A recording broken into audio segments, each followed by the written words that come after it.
What's up, everybody? Welcome back to Keto Rewind. I am Jess. Thank you for clicking on today's video. I have a week 217 update. I have basically how I navigated this past holiday weekend. I have a weigh-in. I have more stuff about the April consistency challenge. I'm actually super excited to make this video because I have a lot to say. So I will say real quick, I'm not a medical doctor, not a healthcare professional. This is just my story. Ultimately, you do you, but I am focusing on a low-carb, keto, high-protein lifestyle in order to rewind my health from morbidly obese to a healthy weight. So if you would like to hear more of my weight loss inspiration about, more about my journey, what's working, what's not, don't forget, hit that subscribe button down below. Turn on those notifications and you are in and you won't miss any of my videos. So with that said, let's jump into today's video. Okay, so week 217. Now, with a holiday weekend of Easter, normally years past, it's a convenient excuse to eat a bunch of candy, to not put myself first, to not be consistent, to continue eating the foods that just bring misery into my life. So I was like, this year, I'm not doing that. So when I originally created that vision board back in January, I was like, in order to make the change, you have to change. And that has been the mantra. We're in the 4th month of the year now. So I really drilled that point home last month with the Flab Fighter Challenge, where I needed to be consistent every day. I had to show up, I had to make the change, and I had to do hard things. And it was one of those things where it was either going to be a convenient excuse or I'll find a way to get it done. So I am happy to say that when I was planning for this weekend, again, I'm not a planner, so for this girl to be planning, that's something. That speaks volume. There is, if you want to lose weight and be successful at it, there is a layer of planning involved. And if you're like me and hate planning, this is one you're going to have to swallow and suck it up and do. Because as much as I don't want to plan, it came in clutch this weekend. So now let me jump into why that was clutch. So the first thing, I knew that a Easter egg hunt was going to directly result into a surplus of candy, of which, to me, that candy is like sugar, and it's addicting. It's the gateway. It's the one step into the downward spiral. I knew that one piece of candy would turn into just a nightmare for me. And I didn't want that. That's not being consistent. That's not getting me to my goals. That is just an emotional train wreck that I don't want to be on anymore. So in order to keep up with what I've been doing this year, being consistent, I needed to figure out how to make that work at the same time that I want to bring joy to my children, right?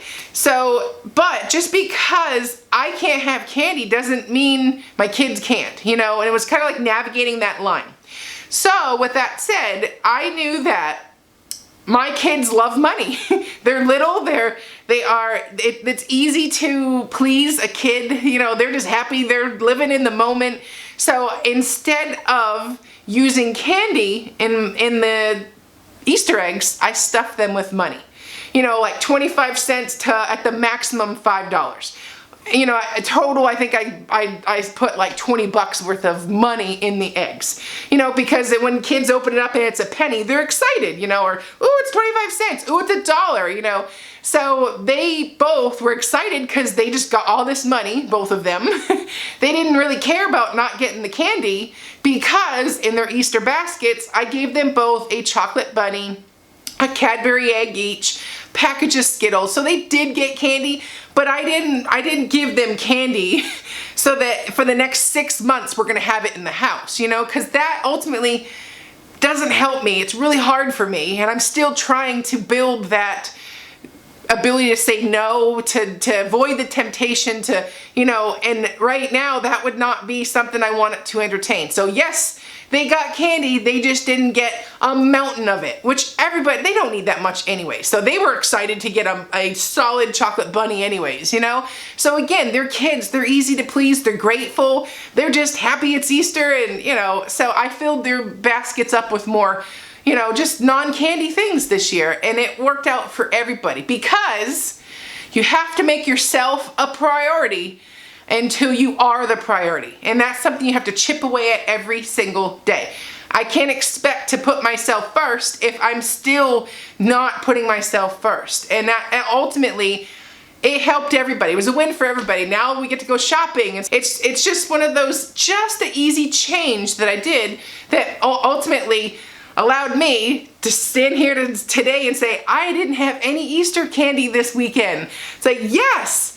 So on that note, for Easter dinner, I had sirloin tips. Well, let me start for breakfast. I did a, what is that called? The Mission, no, not Mission, what is it? Carb Balance, low carb tortilla with some scrambled eggs, a little bit of hot sauce, some cheese with a side of Canadian bacon, and I just toasted it in the fry pan. And it was really good, satisfying, filling, because I knew that I had to eat protein today to ward off the hunger from seeing all the sugar. So it's like thinking a couple steps ahead. I knew protein, protein, protein, water, water, water, you know, and just do all these things to change the habits from self-destruction to hitting my goals. So lunch, that actually was pretty filling. We ate a later, like kind of like more brunch. So that was like a brunch and a lunch in one. And then I got a phone call from a bunch of our friends that are on our softball team. We're all in the same boat. We don't have family that lives here. It's us. So we're like, let's go play softball. And I was like, on Easter? But then I was like, you know what? Either that or I'm gonna sit in the chair all day and worry about candy. So let's get out of the house and let's go play softball. It's a more laid back, it's not an actual practice. It's just gonna be fun for all the kids, and you know, it just gets me out of the house. So we were out for, like you can tell, I've got a little sun on my cheeks. I tried to tone it a little bit down. But we played softball, and then I knew when it came back that I just had to put together dinner because I prepped the day before sirloin tips, marinating them in teriyaki, and I was gonna make a cauliflower mac and cheese. And instead, I knew that because it was a special day, I was going to make some type of a dessert. So I did a Swedish cheesecake, which a Swedish cheesecake doesn't have the crust. It's made from cottage cheese, so it's got high protein, and it's light, it's fluffy, it takes 2 seconds to make it, and that's what I ultimately, for dinner, we had a Swedish cheesecake. So I was smiling ear to ear all day. For one, I told my husband, do not get me any candy. Like, no. If I was going to have an extra, I was gonna just have a glass of wine or Cabernet instead of, you know, chocolate or something. Because it's easier to just have the one glass of wine than it is to put the brakes on when you're eating the chocolate. You know, so this was all about strategy. It was all about finding new ways. And it was all about knowing me and what I do and how to fix it. Because only I know what makes me triggered, what makes me satisfied, which makes me, you know, like have success. I know that. I know me. Because that's the whole point of this journey, was to learn me. I will link down below the video I have for the Swedish cheesecake. It's so good. Try it. And on a fun note, I thought you guys would get a kick out of this. So last week, I was messing around with a high protein ice cream recipe, and I saw it on TikTok, and I was like trying to make it, and then it was really good, so I was trying different variations. So my daughter came in, and she had my phone, she was filming me, and I have to put this clip in here because it's hilarious. So here we go. So right now my mom is making ice cream, and is it vanilla? I think it is vanilla, and I'll show you what type. There's chunks in there are cottage cheese, and what she's putting in is Boca sugar. So I'm laughing so hard. My kid called the cottage cheese chunks. Just the narration of a 9-year-old it's hilarious, you know, and to her, she's all excited. She's gonna get to try some ice cream, but it's just like the actual, her narrating, it's just, I was laughing so hard. I didn't even know she took the video. It was in my phone when I was making my thumbnail for this video. I'm like, what is this? And I'm just like hysterical. So I had to include that. in this video, but it is a delicious high protein ice cream recipe that's gonna come out this week. I was perfecting it and trying some variations before. I was gonna show you it last week, but I was like, you know what, let's just keep getting a couple different tweaks, and this way I can put them all in one video. So that is coming up for this week. So I will, when it comes to the weigh-in is another thing that I know you guys are excited that I'm resuming.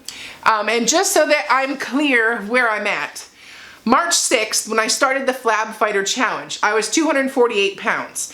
On March 31st, the end of the challenge, I weighed 241. So I'd lost 7 pounds in that Flab Fighter Challenge. On the following week, on April 3rd, or last week's weigh-in, I was down an additional 2 pounds. So then I was at 9.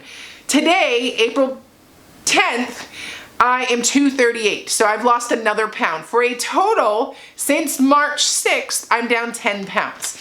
Now, I do want to say something real quick. It's like, part of me is frustrated because when I started the original keto journey, I lost like 27 pounds in one day. Granted, I was 309 pounds and I had been doing no dieting. But it's at the same time, it's hard to just not pay attention to that fact and see it feels so much slower that it's coming off this time around. But this is the point that makes sense. After reflecting on it, I was like, but this time it's coming off and it's not hard. It's like I'm learning to live my life instead of just like live in diet mode, and finding ways to navigate stuff that the time was gonna pass anyways, but at this time I'm just slicing off a pound or two at a time.